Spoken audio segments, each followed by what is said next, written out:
चलिए बच्चों, आप सभी का बहुत बहुत स्वागत अभिनंदन है आज की इस ऑनलाइन क्लास में। और आज हमारा टॉपिक है ये जो तुम लोगों को मॉडल पेपर दिया था जिसमें से मेंटल एबिलिटी कल हल करना सिखाए, उससे पहले हिंदी अनुच्छेद हल करना सिखाए थे। तो देखिए, आज गणित का ये पहला प्रश्न लेते हैं और जानते हैं ऐसे प्रश्नों को किस तरह से हल किया जाता है। लिखा है, जब ऋण एक को ऋण एक से 38 बार गुणा किया जाए तो गुणनफल है। ठीक है, तो कभी भी ऋण एक का ऋण एक से, यहां पर सोचो, ऋण एक का अगर ऋण एक से मैं एक बार गुणा करूं, यहाँ 38 बार गुणा किया जाए का मतलब है कि अगर मैं ऋण एक का ऋण एक से एक बार गुणा करूं तो देखो, एक का एक से गुणा होगा तब तो एक आएगा, लेकिन केवल एक का ही गुणा नहीं होगा। यहाँ पर देखो ऋण चिन्ह है और यहाँ भी ऋण चिन्ह है, तो ऋण और ऋण का भी गुणा होगा। तो ऋण और ऋण का गुणा होता है आपस में, तो बच्चों वो बन जाता है धन चिन्ह। तो इस तरह ये ऋण और ऋण का गुणा धन हो गया, यानी धन एक, और धन एक को केवल एक लिखा जाता है। तो इस तरह इसका उत्तर होता है एक। अब प्रश्न में लिखा है 38 बार। अब देखो, मैं दो बार गुणा करके देखता हूँ। तो ऋण एक गुणित ऋण एक गुणित ऋण एक। अब इसमें दो बार हुआ है, दो बार गुणा का चिन्ह किया ना, तो ऐसे गुणा करोगे, देखो एक का एक बार गुणा किए, एक एका में एक एका में एक ही आया। लेकिन यहाँ देखो, इस ऋण का गुणा इससे होगा तो धन हो जाएगा। अब ये धन बन गया, धन का गुणा इससे होगा ऋण से, तो ऋण हो जाता है। कभी भी धन का गुणा ऋण से होगा या ऋण का गुणा धन से होगा, तब उत्तर हमेशा ऋण ही आएगा। तो गुणा चिन्ह देखो, दो बार का तीन बार लिखना पड़ रहा है, और एक बार गुणा किए तो दो बार। इसका मतलब जितना बार गुणा करेंगे उससे एक ज्यादा बार हम एक को लिखेंगे। तो यहाँ 38 बार अगर गुणा करेंगे तो एक को 39 बार लिखना पड़ेगा, और एक 39 बार है। 39 को देखो क्या संख्या है, विषम। अगर विषम बार ऋण एक को लिखकर गुणा करोगे तो उत्तर हमेशा ऋण एक आएगा, ये चीज याद रखिए। अगर ऋण एक को विषम बार लिखो, जैसे इसमें देखो तीन बार लिखा है, क्यों? क्योंकि दो बार गुणा किए, तो दो बार गुणा करोगे तो ऋण एक को तीन बार लिखना पड़ेगा। उसी तरह प्रश्न में लिखा है 38 बार गुणा किया जाए, तो गुणा का चिन्ह 38 बार रहेगा, तो ऋण एक एक अधिक यानी 39 बार लिखा है। और 39 बार ऋण एक को लिखोगे तो 39 विषम संख्या, जोड़ा बनेगा ऋण एक का तो वो धन हो जाता है, ऋण एक धन, धन एक हो जाता है। लेकिन 39 बार लिखेंगे तो एक का जोड़ा नहीं बनेगा, मतलब ऋण एक उत्तर आएगा। ठीक, तो इसका सही उत्तर है ऑप्शन डी। के लिए मान लो ऋण एक और ऋण एक का गुणा मैं 37 बार करूं तो क्या उत्तर आएगा? कोई बच्चा कमेंट करो।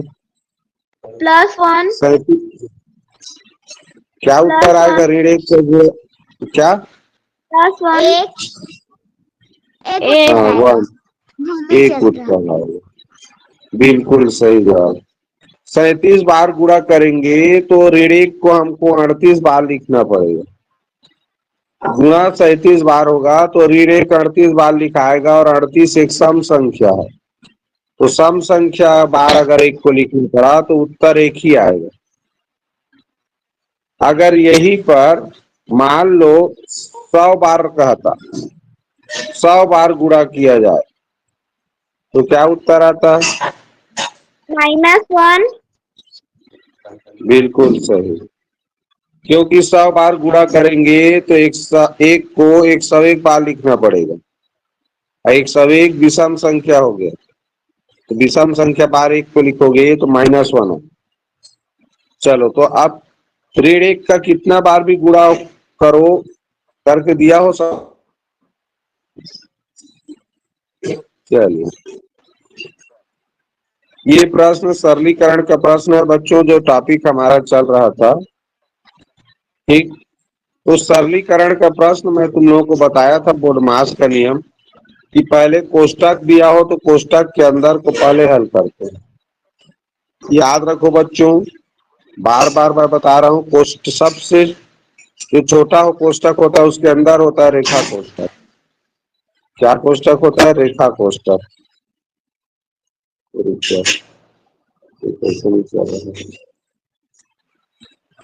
रेखा कोष्टक, उसके बाद क्या हो गया, हाँ, रेखा कोष्टक, उससे बाहर होता है छोटा कोष्टक और इसके बाहर होता है मंझला कोष्टक जिसे सर्पाकार कोष्टक भी कहते हैं। सबसे बाहर होता है बड़ा कोष्टक। तो ये कोष्टक का क्रम भी याद रखो, सबसे पहले रेखा कोष्टक हल किया जाता है, उसके बाद छोटे कोष्टक के अंदर का हल करते हैं, फिर सर्पाकार कोष्टक के अंदर का हल करते हैं और लास्ट में बड़ा कोष्टक के अंदर का हल करते हैं। ठीक, तो क्रम होता है नीचे। तो हम यहाँ देखें तो सबसे पहले अंदर में है छोटा कोष्टक और छोटा कोष्टक में लिखा है, तो इसी को हल करना है। तो 6 को 2 से भाग करेंगे, क्या आएगा? 3 आएगा। बहुत बढ़िया। तो हम इसके जगह में 3 लिख देंगे तो छोटा कोष्टक तो हट गया, छोटा कोष्टक की जगह में एक संख्या मिल गया तो हट जाता है। आप छोटा कोष्टक इधर देखो, सर्पाकार कोष्टक है। अब बाहर में सर्पाकार कोष्टक के बाहर घन 7 लिखा है, फिर बड़ा कोष्टक, और सर्पाकार कोष्टक में देखो छोटे कोष्टक के बाहर ऋण है, फिर 3 है, उसके बाद सर्पाकार कोष्टक। अब सर्पाकार कोष्टक हल करोगे तो 3 में से 3 जाएगा, क्या बचेगा? 0 बचेगा। बहुत बढ़िया। अब सर्पाकार कोष्टक भी हल हो गया, तो सर्पाकार कोष्टक के बाहर देखो धन 7 लिखा है। अब सर्पाकार कोष्टक की इधर बाहर क्या लिखा है? गुणा 2 और धन 3। ये आ गया बड़ा कोष्टक के अंदर। तो सबसे पहले जोड़ेंगे कि गुणा करेंगे? गुणा करेंगे। हाँ, बोडमास का नियम कहता है गुणा करेंगे, जोड़ना बाद में होता है गुणा के। 0 का गुणा लिखा है, क्या होगा 2 और 0 का गुणा? 0। 0। बहुत बढ़िया। 2 शून्य 0। आप गुणा भी हो गया तो बगल में 7 बचा है, और गुणा की इधर देखो 2 और 0 बगल में क्या लिखा है? धन 3। अब 3 धन 0 धन 7, अब जोड़ना है तीनों को, क्या आएगा? 10। 7 3 10। बहुत बढ़िया। अब देखो बड़ा कोष्टक भी हल हो गया, बड़ा कोष्टक से एक संख्या प्राप्त हो गया ना। अब बड़ा कोष्टक के बाहर इधर तो कुछ नहीं है, इधर क्या है? गुणा 2 लिखा, गुणा 2, तो क्या आएगा जी? 20। अब कुछ नहीं है हल करने के लिए, तो यही आंसर है। देखो कौन सा ऑप्शन में दिया है? Option B. ऑप्शन बी में। ऑप्शन बी में 20 लिखा है, यही इसका उत्तर है बच्चों। अब मुझे बताओ, किसी बच्चे को इसमें का कोई स्टेप समझ में नहीं आया हो? 6 को 2 से भाग किए, वो समझ में आया कि नहीं आया? 6 को 2 से भाग करना मतलब ऐसे करते हैं, 2 तिया 6 को यहाँ लिखे हैं, भागफल को यहाँ 3 को लिखे। अब जैसे ही किसी कोष्टक को हल करोगे एक संख्या मिलेगा, तो कोष्टक को लिखा नहीं जाता, तो छोटा कोष्टक को हटा दिए तो बगल में बचा सर्पाकार, इधर बचा ऋण और ये 3। अब सर्पाकार कोष्टक के अंदर 2 संख्या मिल गया, 3 ऋण 3, तो 3 ऋण 3 किए तो 0 आया। अब 0 एक ठो संख्या मिल गया, तो फिर सर्पाकार कोष्टक के बाहर वाला को लिखे, तो इधर लिखा था धन 7, देखो इधर लिखा था गुणा 2 धन 3, उसको लिखे। अब बोडमास का नियम कहता है धन चिन्ह हो गुणा चिन्ह हो तो गुणा पहले किया जाता है, इसलिए 2 और 0 का गुणा किए तो 2 शून्य शून्य है। इस तरह गुणा चिन्ह भी हो गया। अब धन लिखा था तो जोड़े 7 3 10। अब बड़ा कोष्टक खुलने के बाद क्या मिला हमको, गुणा 2 मिला तो गुणा 2 की 2 बन तो हम भी उत्तर आ गए। इस तरह से ऐसे प्रश्न बनाते हैं बच्चे। चलिए इसका ट्रिक बताऊंगा, आप लोग कमेंट भी करना क्योंकि दशमलव वाला पाठ पढ़ा चुका हूँ। 4 धन 4.44 धन 4.04 धन 44.4 धन 444 का सही उत्तर चुने। बताइए क्या होगा।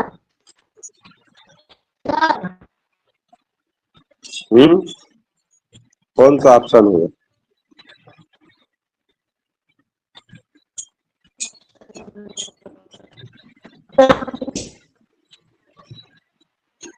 इसको पता है, जानने के लिए जितना समय लगा रहे हो ना उतना लगाना ही नहीं पड़ेगा।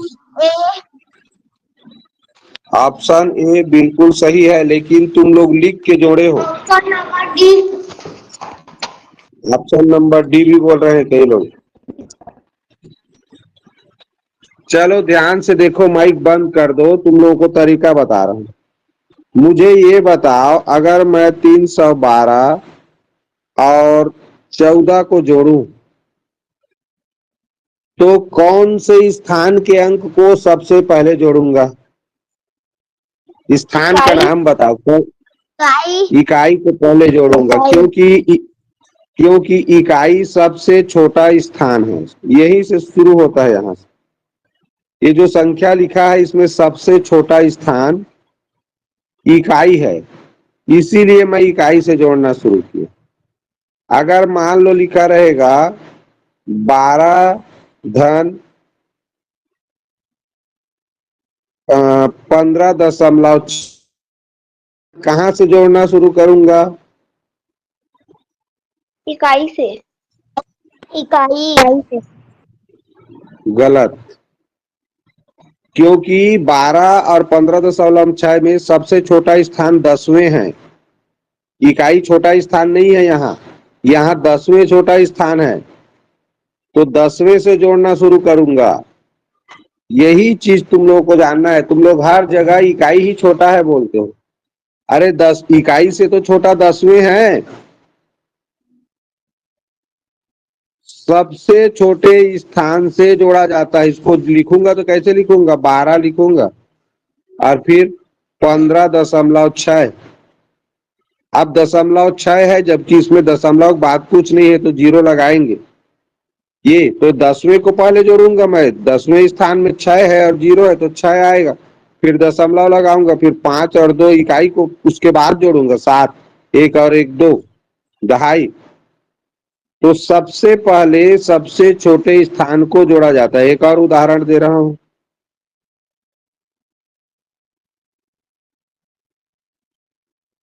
बताओ कौन से स्थान को सबसे पहले जोड़ूंगा? 100वें। स्थान का नाम बताना। 1000वें। 1000वें। 1000वें में क्या लिखा है बताओ? 7। 7। 1000वें में 7 लिखा है, तो 1000वें पहले जुड़ेगा, क्योंकि इसमें देखें तो इसमें सबसे छोटा स्थान 12.100वें है। 100वें छोटा है, फिर 10वें, 10वें से बड़ा इकाई, इकाई से बड़ा 2.5 है। 3.567 में देखो तो 7 1000वें स्थान में है, 6 100वें स्थान में, 5 10वें स्थान में, तो सबसे छोटा स्थान 1000वें का है। तो 1000वें में पहले 1000वें स्थान पहले जुड़ेगा। इसको लिखेंगे तो ऐसे लिखेंगे 12.56, फिर ही लिखाएगा 3, इकाई सीधा में 3 रहेगा क्योंकि 3 इकाई है, और 5 6 7। इस तरह देखो 7 1000वें स्थान में है, और हमेशा जोड़ने का काम दाएं से बाएं हाथ की ओर करते हैं। ऐसे सबसे दाएं हाथ वाला यानी लास्ट वाला जेवनी तरफ वो अंक पहले जुड़ता है। तो 1000वें स्थान में है 7, तो 1000वें स्थान को पहले जोड़ेंगे। तो 0 7 7 आएगा। 6 दूनी 12 हासिल 1, 5 दूनी 10 11 हासिल 1, 12 3 15 1 16 ऐसे आएगा। यही नियम लगाना है बच्चों इस प्रश्न में, और बिना रफ कार्य किए तुम लोग बना सकते थे। अब मुझे बताओ इस प्रश्न में सबसे छोटा स्थान कौन सा है? 43 नंबर के प्रश्न। 100वें। अब देखो कई बच्चे को अभी तक हजारवे का पता नहीं है। दशमलव के बाद तीसरा नंबर का अंक हजारवे है, पहला नंबर दशमलव के बाद है वो 10वें है, उसके बाद 100वें। तो ये जो हजारवे बोल रहा है जो बच्चा है, उसको दशमलव के बाद 3 ठो अंक किसी संख्या में दिख रहा है इसमें जी? 100वें। ये किसी संख्या में दशमलव के बाद 3 ठो अंक है? नहीं है सर। क्या? तो हजारवे नहीं। स्थान में कैसे अंक मिल गया उसको? भाई दशमलव के बाद 2 अंक इसमें है 4.44 और 4.044 में है, और इसमें तो नहीं है 44 वाला में। ये तो 444 लिखा है, तो ये तो इकाई दहाई सैकड़ा है। तो देखो सबसे छोटा स्थान 100वें है, और 100वें में इसमें 4 है, 4.04 में, और 4.44 में 4 है। तो सबसे छोटा स्थान जब पहले जुड़ता है नियम के अनुसार, तो 4 और 4 तो 8 हो गया ना। अब तुमको उत्तर में देखना था कि कौन से ऑप्शन में 100वें स्थान पर 8 लिखा है। तो बताओ ऑप्शन ए के अलावा और किसी में लिखा है? नहीं। लिखा नहीं। नहीं तो सर। आगे जोड़ने की जरूरतें नहीं है, यही तो उत्तर है। आगे क्यों जोड़ेंगे?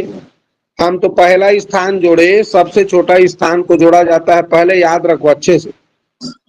सबसे छोटा स्थान देखा करो, दशमलव वाला संख्या का जोड़ना दिया हो तो सबसे छोटा स्थान 100वें दिया है, तो 100वें में कौन कौन सा अंक है उसको जोड़ लो। तो 100वें में 2 तो अंक है, 4 है, एक बार और 4 है, तो 8 हो रहा है। तो 100वें में 8 लिखाना चाहिए, और 100वें में 8 केवल एक ऑप्शन में है, तो वही उत्तर होगा। सीधी बात, नो बकवास। अब देखो जोड़ के भी देख लो। 4 फिर लिखा है 4.44, तो उसमें 4 इकाई है, और ये दोनों दशांश और 10वें और 100वें हैं। 4.04 लिखेंगे, 4.04 ऐसे लिखाएगा। 44.4 का मतलब है 4 इकाई है, 4 दहाई है, 1 4, और उसके बाद 4 10वें। 4 से 44 इधर रहेगा क्योंकि वो इकाई दहाई सैकड़ा है। अब अंकों की संख्या समान करने के लिए 0 लगा सकते हो। सब में 2 2 अंक है, सब में 0 करके 2 2 अंक करो। अब देखो 4 4 8, अब 10वें में भी 2 बार 4 है, 1 2, तो 4 4 8 हुआ। अब 4 कितना बार है? 5 बार, तो 4 पंचे 20, 4 दूनी 8, तो 10 हासिल 1। कितना आया? कितना आ गया जी? 4 4 8, 4 पंचे 20 हासिल 2, तो 4 दूनी 8, 2 10 हासिल 1, 508 8 आ गया। अब 508 8 8 इसमें नहीं है, तो ये तो इनमें से कोई नहीं उत्तर हो गया। देखो कितना उलझाने वाला प्रश्न।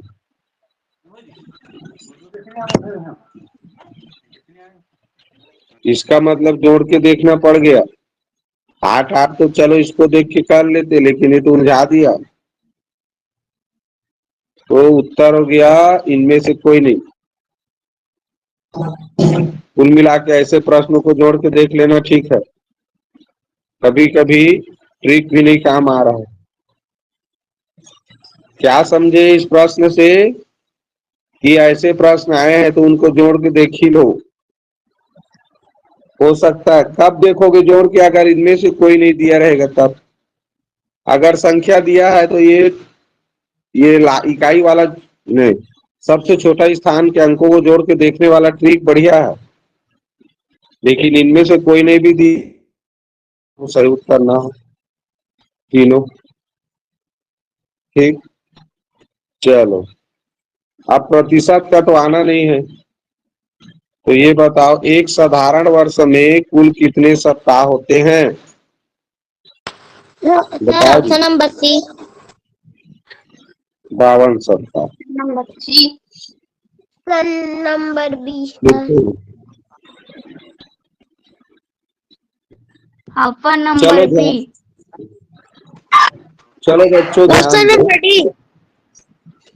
चलो मुझे ये बताओ, डी वाले सी वाले, एक वर्ष में सामान्य वर्ष लिखा है, साधारण वर्ष, एक साधारण वर्ष में कितने दिन होते हैं ये बताओ।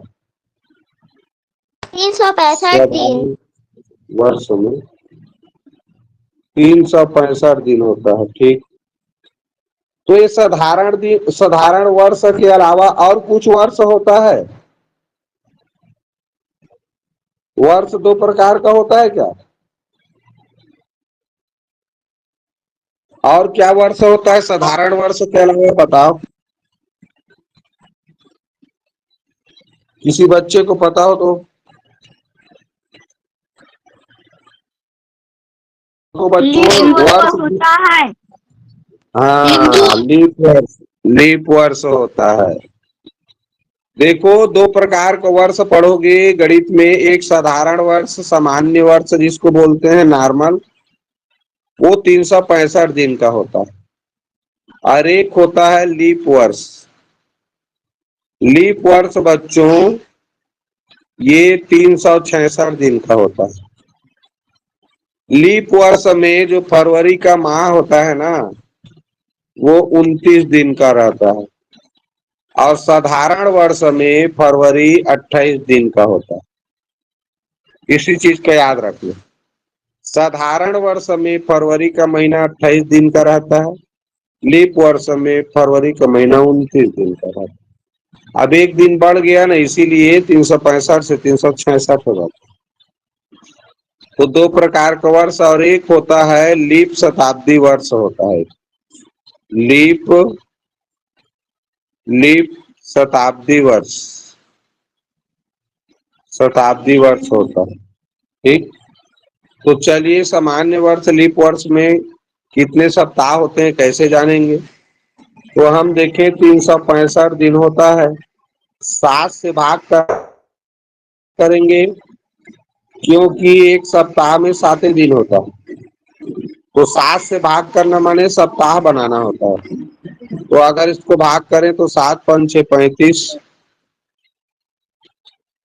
अब बचेगा एक, उतारेंगे 5, तो 7 दूनी 14। इस तरह ध्यान से देखो, उत्तर क्या आया? 52। तो 52 सप्ताह बने। एक साल में 52 सप्ताह होते हैं। अरे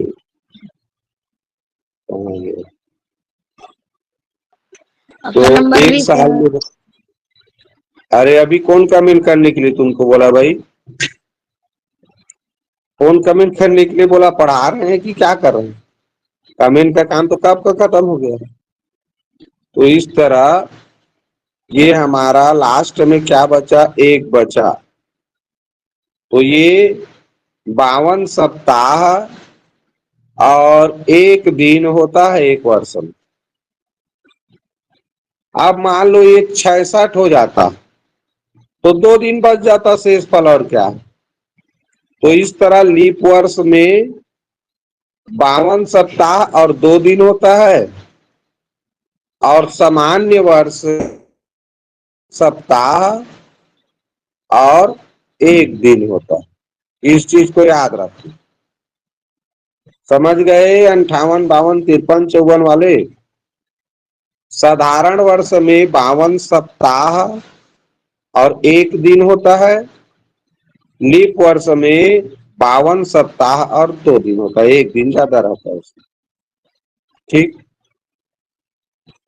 चलो मुझे ये बताओ, समय मापने की सबसे छोटी इकाई क्या है? समय को मापने की सबसे छोटी इकाई? सेकंड। बहुत बढ़िया, सबसे छोटी इकाई होता है सेकंड। अब सेकंड से बड़ा क्या होता है? मिनट। मिनट। सेकंड से बड़ा इकाई क्या होता है समय को मापने का? मिनट। मिनट। अब मिनट से बड़ा? घंटा। घंटा। घंटा। और घंटा से बड़ा? एक दिन। एक दिन। ठीक। और दिन से बड़ा? दो। सप्ताह। एक दिन से बड़ा? सप्ताह। हफ्ता ये कहें सप्ताह। सप्ताह से बड़ा? महीना। महीना। सर महीना। माह से बड़ा? वर्ष। साल। माह से बड़ा वर्ष या कहें साल। एक साल भी बोलते हैं, वर्ष भी बोलते हैं। और वर्ष से बड़ा?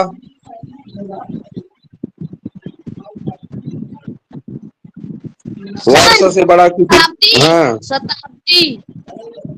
और उससे छोटा होता है एक और। एक और छोटा होता है।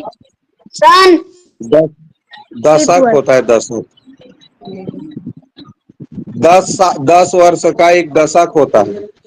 तो वर्ष से बड़ा होता है बच्चों दशक, और दशक से बड़ा होता है शताब्दी। ठीक है, यही सबसे बड़ा इकाई है। तो याद रखो, समय को मापने की सबसे बड़ा इकाई पढ़ोगे तुम लोग शताब्दी। ठीक है, और उससे छोटा दशक है, दशक से छोटा वर्ष, फिर माह, शताब्दी। तो क्रम से घंटा, दिन, सप्ताह, माह, वर्ष, वर्ष के बाद दशक। दशक का मतलब होता है 10 वर्ष, और शताब्दी का अर्थ होता है 100 वर्ष। ठीक, तो ये समय को मापने की इकाइयों के नाम हैं। इसको बढ़ते क्रम में घटते क्रम में याद रहना चाहिए। सभी कॉपी में नोट कर लेना। ठीक है, एक दिन में कहूँ कितने घंटे होते हैं, तो कितने घंटे होते हैं बताओ? 24 घंटे। ये देखो बगल में लिखा भी है, एक दिन में कुल 24 घंटे होते हैं बच्चों। अब एक और चीज है, सप्ताह से बड़ा एक और चीज होता है, क्या है कोई जान सकते हो? महीना से छोटा होता है, सप्ताह से बड़ा।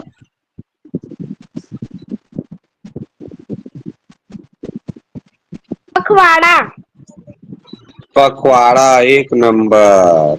ये पखवाड़ा कितने दिन का होता है जी? 15 दिन।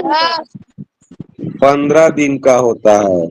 पखवाड़ा को पक्ष भी बोलते हैं बच्चों, पक्ष। तो तुम लोग कृष्ण पक्ष शुक्ल पक्ष सुने हो ना? कैलेंडर में लिखा रहता है कृष्ण पक्ष में अंधियारी रात रहता है, रात। और शुक्ल पक्ष में चंदा दिखाई देता है, तो वो कहलाता है शुक्ल पक्ष। तो जितने भी पक्ष या पखवाड़ा है वो 15 दिन का होता है। तो सप्ताह से बड़ा पखवाड़ा होता है या पक्ष, और दो पक्ष मिला करके एक महीना बनता है। एक महीना 30 दिन का माना जाता है, और 12 महीना मिला के एक साल बनता है, और 10 साल बन के एक दशक बनता है, और 10 दशक मिला दो तो शताब्दी, और 100 वर्ष कहें या 10 दशक कहें। दशक में पूछे तो 10 दशक मिल गया तो शताब्दी बना। तो ये बहुत इंपॉर्टेंट चीज है, इसको कॉपी में नोट जरूर कर लेना। तो चलो, अब तुम लोगों के उससे संबंधित कोई प्रश्न हो तो ये वाला देखो, प्रश्न है तुम लोग संबंधित मापन का है। चलो बता देता हूँ, 500 सेंटीमीटर धन 50 मीटर धन 5 किलोमीटर बराबर है। अब इसमें उत्तर मीटर में लिखा है, देखो, यानी सबको मीटर बना के जोड़ो तो उत्तर आ जाएगा, कितना होगा? तो number C sir 555। Option number C 555 metre. तो बिल्कुल सही जवाब है। Option number B sir. बिल्कुल सही जवाब है। सर। वो तो बता दिया हूँ, उसके बाद कहाँ का कमेंट बताने के बाद अब सही है बोल दिया हो तो तुम उसी को कहोगे तो थोड़ी वो सही नहीं होगा। बताने के बाद कमेंट नहीं करना है, उससे पहले कमेंट करना है। अब देखो इसको बनाते कैसे हैं ये पहले समझो। 100 सेंटीमीटर का होता है बच्चों 1 मीटर। अब यहां लिखा है देखो 500 सेंटीमीटर, तो कितना मीटर हुआ जी? 500 सेंटीमीटर का 5 मीटर हुआ। 100 सेंटीमीटर का 1 मीटर, तो 500 है तो 5 मीटर। अब ये 50 मीटर पहले से लिखा है, माइक बंद कर दो ना। 500 सेंटीमीटर को मीटर बनाना तो वो मीटर बन गया 5 मीटर। 50 मीटर पहले से है। 5 किलोमीटर में कितना मीटर होता है?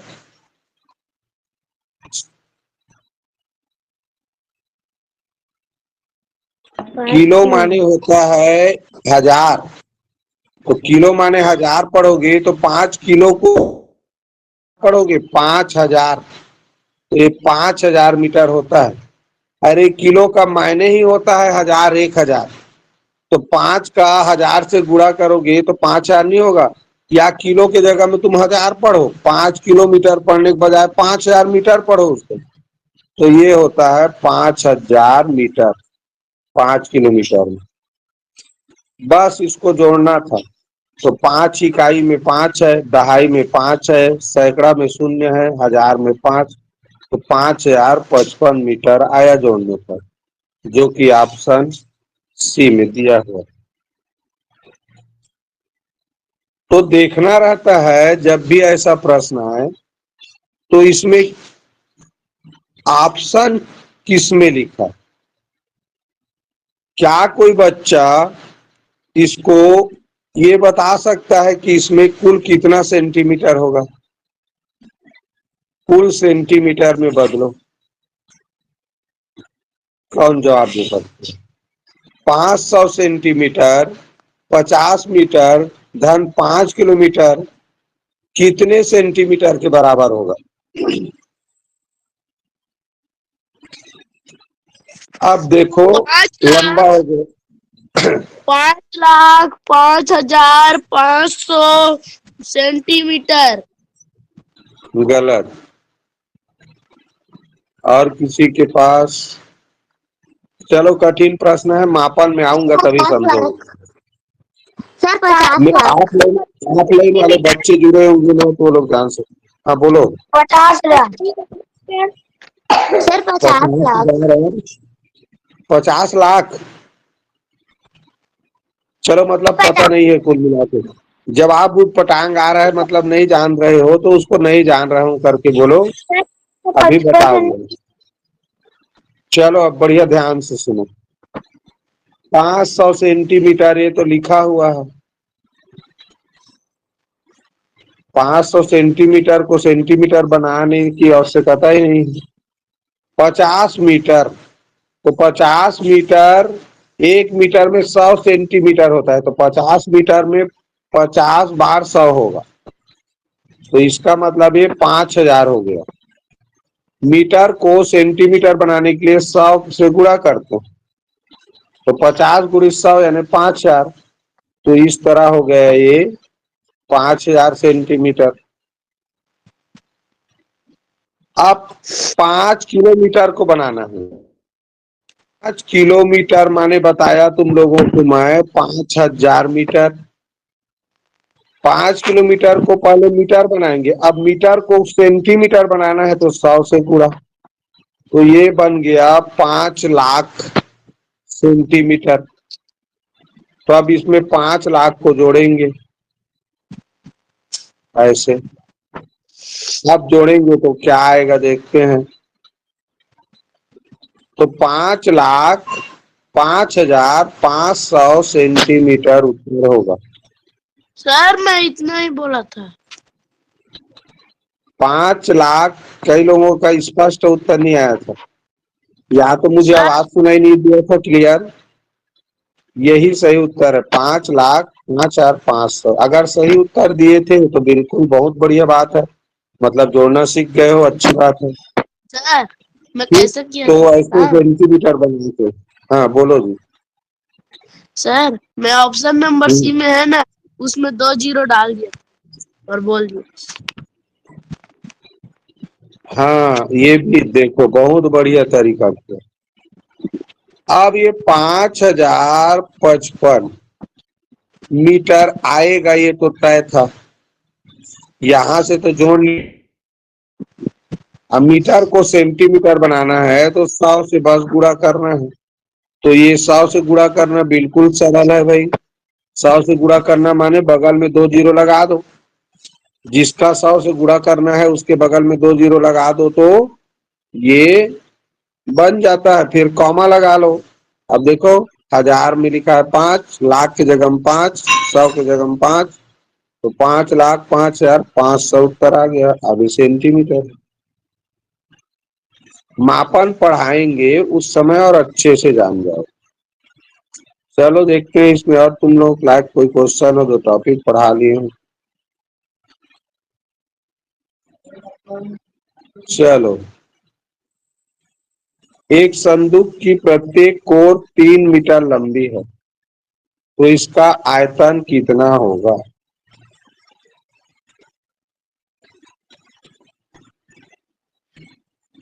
Option D. Option number D sir. Option number D. चलिए देखो ऑप्शन बच्चों, चूंकि ये टॉपिक अभी नहीं कर रहे हैं, जो बच्चे पहले से पढ़ लिए हैं अच्छी बात है, नहीं पढ़े हैं उसको समझ लो।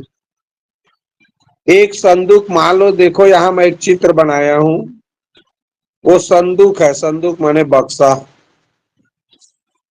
प्रत्येक कोर 3 मीटर लंबी है कह रहा है, माने जितना भी लाइन खींचा हूं ना वो सब 3-3 मीटर का है।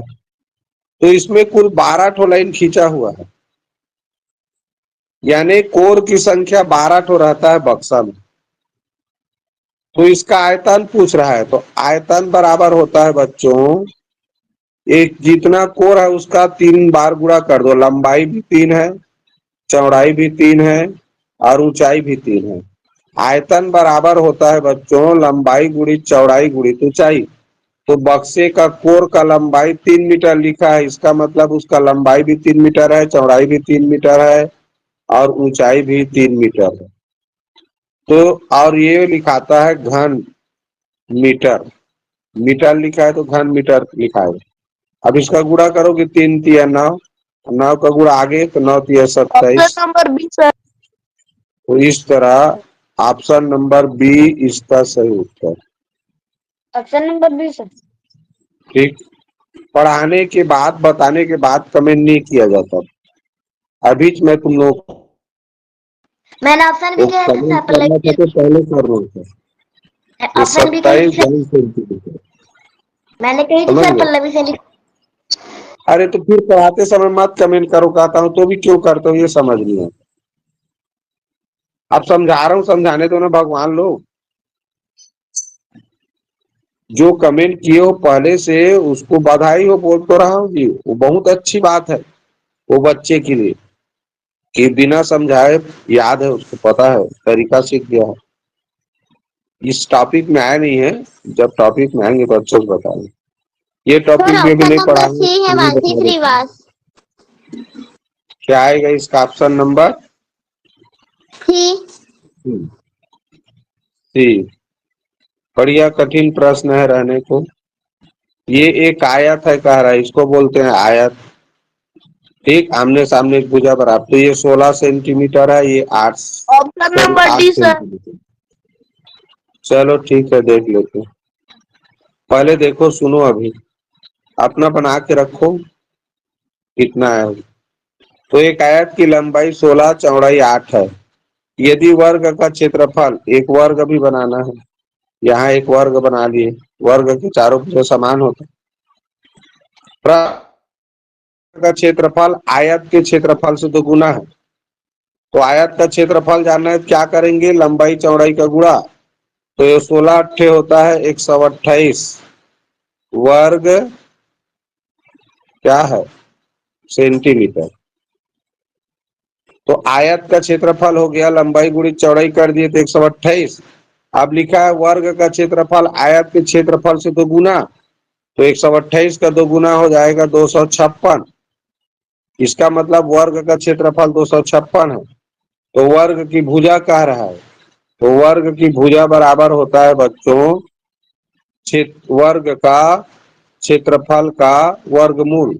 वर्ग के क्षेत्रफल का वर्गमूल निकालोगे तो 256 का वर्गमूल होता है 16। पता चल रहा है भाई, 16 का वर्ग करो, 16 का 16 से गुणा करोगे 6 छक्का 36 आएगा ना।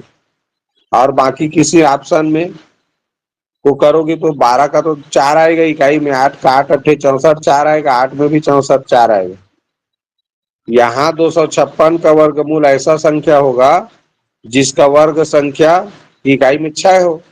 या तो 16 की इकाई में 6 आता है या 14 की इकाई में 6 आता है। दो ही तो संख्या का वर्ग संख्या में। अब 16 बस दिया है तो यही उत्तर है, आगे करके देखने की जरूरत नहीं है। आगे जब इस टॉपिक में जाओगे तो और अच्छे से समझोगे। इसके लिए पहले क्या समझना था, वर्ग और वर्गमूल दो चीज को समझना था, क्योंकि इसमें 256 का वर्गमूल निकाले हैं। और 256 का वर्गमूल जानने के लिए इकाई के अंक को देखा जाता है। अगर इकाई में 6 है इसका मतलब वर्गमूल में वर्गमूल की इकाई में या तो 4 होगा या 6 होगा। तो ऑप्शन में 4 या 6 इकाई वाला में केवल 6 इकाई वाला है, 4 इकाई वाला तो ऑप्शन में है ही नहीं, इसलिए तुरंत इसको उत्तर है बोल सकते हैं। चलो, ये प्रश्न है 51 नंबर का। काजोल 1 घंटे में एक किताब का 1/3 भाग पढ़ती है। भिन्न का प्रश्न है। वह किताब को 2 सही 1/5 घंटे पढ़ती है। इस किताब का कितना भाग पढ़ने को शेष बचता है? चलो तो कमेंट कर दो।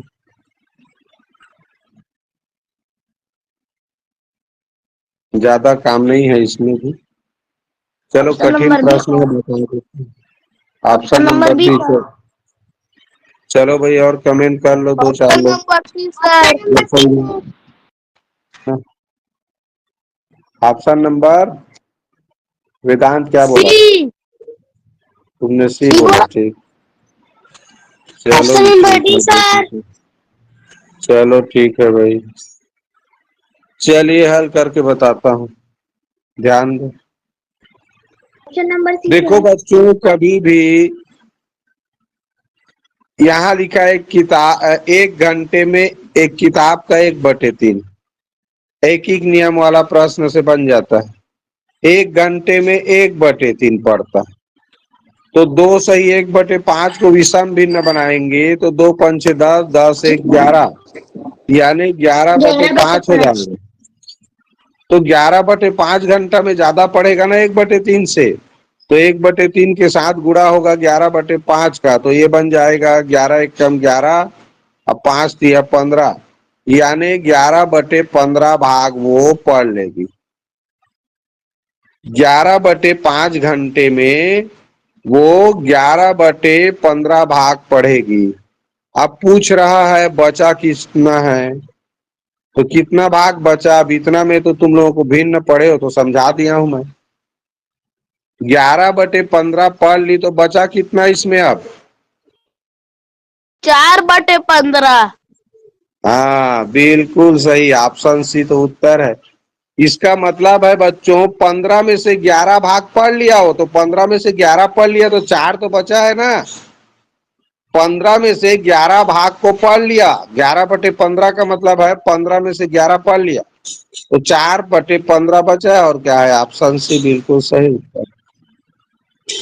एक बार और ध्यान से देख लो, 1 घंटे में कितना पड़ता है ये हमको पता था।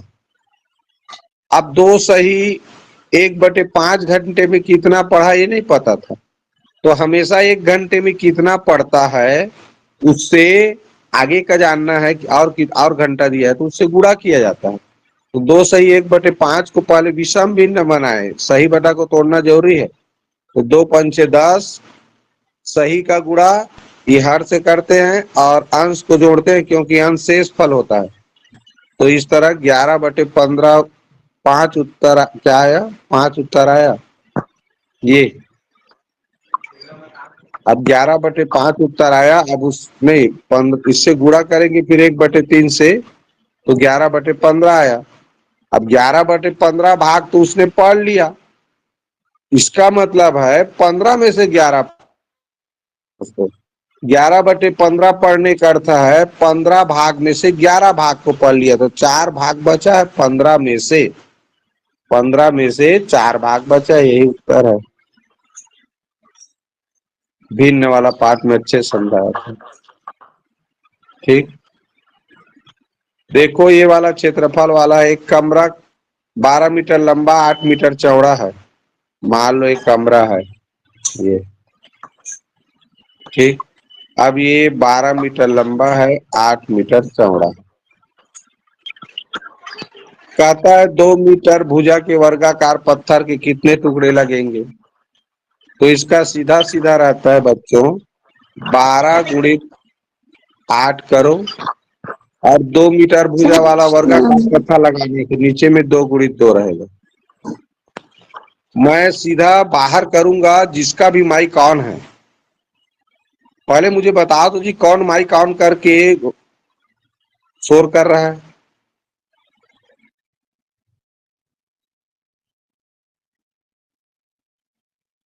समझना नहीं है। जब भी किसी कमरे में कितना टाइल्स लगेगा, कितना पत्थर लगेगा, ये टाइल या पत्थर की संख्या पूछेगा ना, कमरे का क्षेत्रफल यानी कमरे की लंबाई चौड़ाई ऊपर लिख देना। तो कमरा 12 मीटर गुणित 8 मीटर है, तो ये हो गया 12 गुणित 8 वर्ग मीटर। और जो पत्थर का लंबाई चौड़ाई दोनों लिखना नीचे, तभी क्षेत्रफल होगा। तो 2 मीटर भुजा वाला वर्गाकार पत्थर माने 2 मीटर लंबा भी होगा, 2 मीटर चौड़ा। अब देखो सरल है भाई, 2 से 12 को कटा दो तो 2 छक्का 12, ये 2 से 8 को कटा दो 2 चौका 8। अब 6 और 4 तो बचा, तो 6 चौक 24, 24 तो पत्थर लगेगा, जो कि ऑप्शन ए में दिया है। जब भी किसी कमरे में कितना टाइल लगेगा, कितना पत्थर लगेगा, इसका प्रश्न आएगा, तो हमेशा बच्चों कमरे का जो लंबाई चौड़ाई है या क्षेत्रफल दिया है तो क्षेत्रफल को ऊपर लिखना, लंबाई चौड़ाई दे दिया है वो भी क्षेत्रफल ही है, क्योंकि उसका गुणा करते हैं। तो इस तरह 12 गुणित 8 किए, और ये वर्गाकार है इसलिए लंबाई चौड़ाई दोनों एक बराबर रहता है, इसलिए 2 ही मीटर लिखा है। तो इसको 2 मीटर को 2 गुणित 2 लिखेंगे ना, क्षेत्रफल को लिखना रहता है नीचे, ऊपर कमरे का क्षेत्रफल, नीचे जो पत्थर या टाइल्स लगा रहे हैं उसका क्षेत्रफल। अब इसी को भाग किए तो 2 छक्का 12, 2 चौका 8, तो 6 चौक 24, 24 पत्थर लगेंगे। चलो, तो ये क्या लिखा है, यदि विक्रय मूल्य दोगुना कर दिया जाए तो लाभ 3 गुना हो जाता है। प्रतिशत वाला प्रश्न में नहीं आएगा। हाँ बोलो जी। 53 प्रश्न। 53 उधार प्रतिशत वाला है, प्रतिशत वाला सिलेबस में नहीं है, इसलिए दिमाग खराब नहीं करेंगे तुम लोगों का। चलो, यहाँ भी प्रतिशत लाभ लिखा है, वो नहीं आएगा परीक्षा में। चलो बताओ, सबसे छोटी अभाज्य संख्या। 2 sir 2, option number C. Option number C sir 2। सबसे छोटी अभाज्य संख्या है 2। सबसे छोटी विषम अभाज्य संख्या 3। 3। ठीक, सबसे छोटी विषम अभाज्य संख्या 3 होता है। चलो इसका उत्तर दो। 57 नंबर, 11 इकाइयां, 11 दहाइयां, 11 सैकड़े बराबर। सर ऑप्शन नंबर ए है, मानसी श्रीवास्तव। देख पूरा दिखा। अरे सर, अरे sir, option number C sir. Option number C sir. Option number C बाद में बोलने वाले का गलत है। तुम लोग तो अभी वो क्या बोलते हैं, वेदांत ने बोल दिया तो ऑप्शन नंबर सब ए बोले हो। मैं समझ गया तुम लोग गलत सर, मैं ढंग तो से यही सोचे बोली हो। हूँ। ज्यादातर बच्चे ए बोल चुके हो। ये वेदांत ने बाद में सी बोल दिया तो दो बच्चे और उसको देख ताक के सी बोल दिए। मुझे पता है जोड़े सोड़े नहीं है इनका, कॉपी चेक कर सकता हूँ। अब इसको समझो जो बच्चे नहीं जान रहे हो, ईमानदारी पूर्वक देखो। किसी का देखा ताकि में कमेंट मत किया करो। 11 इकाइयां लिखाएगा। 11 दहाइयां का मतलब होता है वो दहाई से लिखना शुरू करना है। दहाई में एक और ये 11 दहाई है। 11 सैकड़ा का मतलब 11 लिख के बगल में 2 ठो शून्य, 1100 होता है। 11 सैकड़ा मान ध्यान रखो बच्चों, 11 इकाइयां माने 11 ही लिखाएगा। 11 दहाइयां माने 11 लिख करके दहाई में एक जीरो रहता है तो एक ठो शून्य लिखाएगा। 110 को 11 दहाई बोलते हैं। 11 सैकड़ा माने 1100, तो 100 में 2 ठो शून्य रहता है तो ऐसे लिखाएगा। अब इसमें 11 सैकड़ा यानी इसको अब जोड़ोगे तो देखो एक आएगा, दहाई में 2, सैकड़ा में 2, इकाई में 1। ये 1221 ऑप्शन सी में है, यही से उत्तर। और ये बाकी बच्चे लोग क्या, अरे 11 इकाई ये तो ठीक है। अब ये 11 सैकड़ा, तो तुम 11 सैकड़ा का 11 दहाई बोल रहे हो, तब तो ये तो 1000 बन गया है। ऐसे प्रश्नों को जब तक जोड़ोगे नहीं बता सकते। समझ गए? ऐसे प्रश्नों को जब तक जोड़ोगे नहीं बता सकते। सबसे अच्छा तरीका इसको लिखो, 11 इकाई माने 11, 11 दहाई माने 11 लिख के दहाई माने एक ठो शून्य लिखोगे इकाई में, क्योंकि 11 दहाई में इकाई नहीं रहेगा, इकाई जीरो रहेगा। तो ऐसे करके करना। 11 सैकड़ा माने 1100 होता है, तो 1100 लिखोगे, इकाई सीधा में इकाई दी। आप जोड़ोगे इसको तो इस तरह 1221 आया। समझ आया ना कैसे कंफ्यूज करता है प्रश्न? तो जल्दबाजी में उत्तर मत दिया करो। चलो भाई बताओ, 70,560 में 5 और 6 की स्थानीय मानों का गुणनफल, 5 और 6 की स्थानीय मानों का गुणनफल।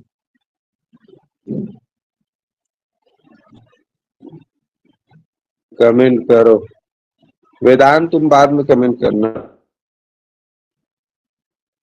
चलो टाइम आउट हो गया, इतना लेट वाला प्रश्न। Option number A sir, option number A, option number A, और ऑप्शन नंबर सी सर।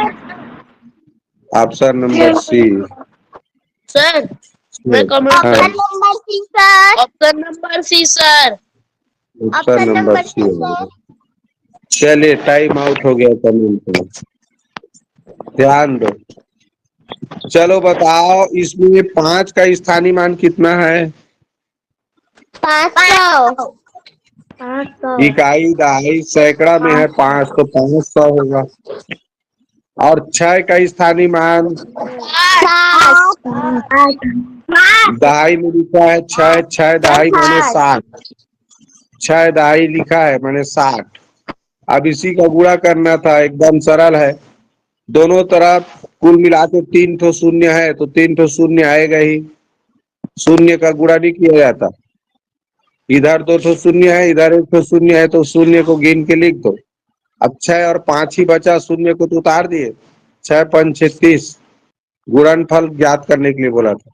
तो इस तरह 30,000 आया उत्तर, जो कि ऑप्शन सी में है। जितने बच्चे ऑप्शन 2 बोले हैं बिल्कुल सही जवाब है वो सीख जाओ। अरे स्थानीय मान, जाति मान ये तो लिख पढ़ा चुके हैं संख्या पद्धति में। नहीं पढ़े हो ना तो वो वाला वीडियो जाकर देखो, जिसमें सभी रिकॉर्डिंग वाला वीडियो मैं डाला हूँ अभी तक जितना भी पढ़ाया हूँ। स्थानीय मान नहीं पता है तो 5 सैकड़ा में है तो 500, दहाई में है तो 6 दहाई में 60, गुणा करने से शून्य का गुणा करते हैं तो जितना तो शून्य है पहले से लिख देते हैं। 6 5 से 30, 30,000। आपस में बात कर रहे हो तुम लोग, गाली खाने वाला काम करते हो। डांट खाना अच्छा लगता है जैसे लगता है तुम लोग। माइक ऑन करके कुछ भी चालू मत रखो, अभी कमेंट नहीं कर रहे हो, समझा रहा हूँ। संख्याओं 12, 14, 16, 18 में से कौन सी संख्या उस संख्या का भाज्य होगी जिनके भाज्य 16 एवं 7 है। चलो प्रश्न को पढ़ो अच्छे से। संख्याओं 12, 14, 16, 18 में से कौन सी संख्या उस संख्या का भाज्य होगी जिनके भाज्य 16 और 7 है।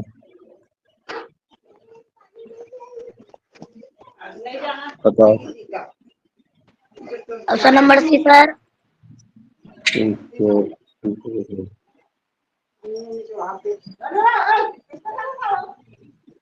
Option number C sir. Option number C. Option number C. अभी प्रश्न प्रश्न क्या कह रहा है ये तो बता मुझे।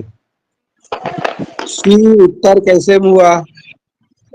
Option number D sir. Option number D कैसे में हुआ बताओ जी वेदांत, कैसे क्या कह रहा है प्रश्न? 8 में 10 के हाँ? संख्याओं 12, 14, 16, 18 में से कौन सी संख्या, इसी चारों में से संख्या चुनना है, उस संख्या का भाज्य होगी कह रहे हैं जिनके भाज्य 16 और 7 है। तो 16 और 7 जिन संख्याओं के भाज्य हैं, जिनके भाज्य 16 एवं 7 है लिखा, तो कैसे में जाने उत्तर को?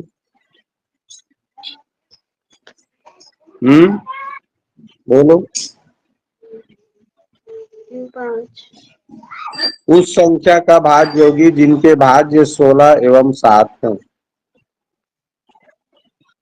तो दो 16 और 7 यानी 16 और 7 का गुणा करके अगर देखो 7 छक का 42, 7 एकम 7, 7 4 11, 112।